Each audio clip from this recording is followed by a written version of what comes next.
Bismillahirrahmanirrahim. Assalamualaikum warahmatullahi wabarakatuh. Saya nama Siti Rafiah, SSIMPD, guru SMKN 1 Gunung Putri, mengajar pelajaran matematika. Saya akan menjelaskan bahan ajar, yaitu dengan tema dilatasi di kelas 12 semester ganjil. Dilatasi adalah suatu transformasi yang mengubah ukuran, yaitu dari memperbesar ataupun memperkecil sebuah bangun, tetapi tidak mengubah bangun tersebut. Artinya di sini bentuknya tetap, hanya ukuran yang berubah. Dilatasi ditentukan oleh titik pusat dan faktor skala. Faktor skala atau dilatasi ini biasanya dilambangkan dengan K, yaitu perbandingan antara titik bayangan dari titik pusat dilatasi dan jarak titik benda dengan titik pusat dilatasi.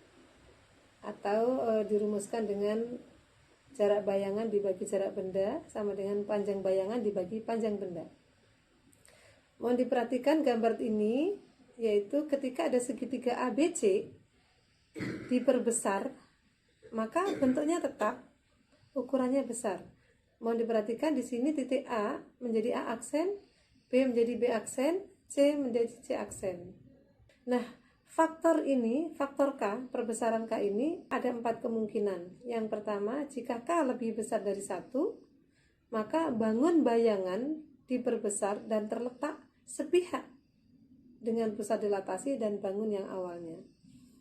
Kalau K di antara 0 dan 1, maka bangun bayangan diperkecil dan terletak sepihak dengan pusat dilatasi dan bangun semula.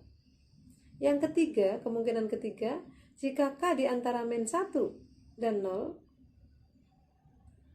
maka bangun bayangan diperkecil dan terletak berlawanan dengan bangun semula. Jadi kalau positif sepihak, kalau negatif berlawanan. Kemungkinan yang keempat, jika K kurang dari negatif 1, maka bangun bayangan diperbesar dan terletak berlawanan dengan bangun semula. Ini menentukan koordinat bayangan oleh dilatasi dengan pusat O atau pusat koordinat dengan perbesaran K.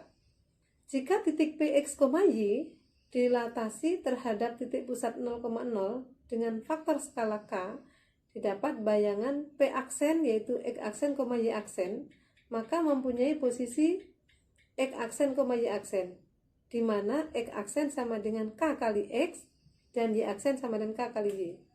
Seperti dengan gambar ya, yaitu ada sumbu X, sumbu Y, kemudian titik Px, Y menjadi P aksen, Y aksen ketika diperbesar dengan faktor K dengan pusat 0,0.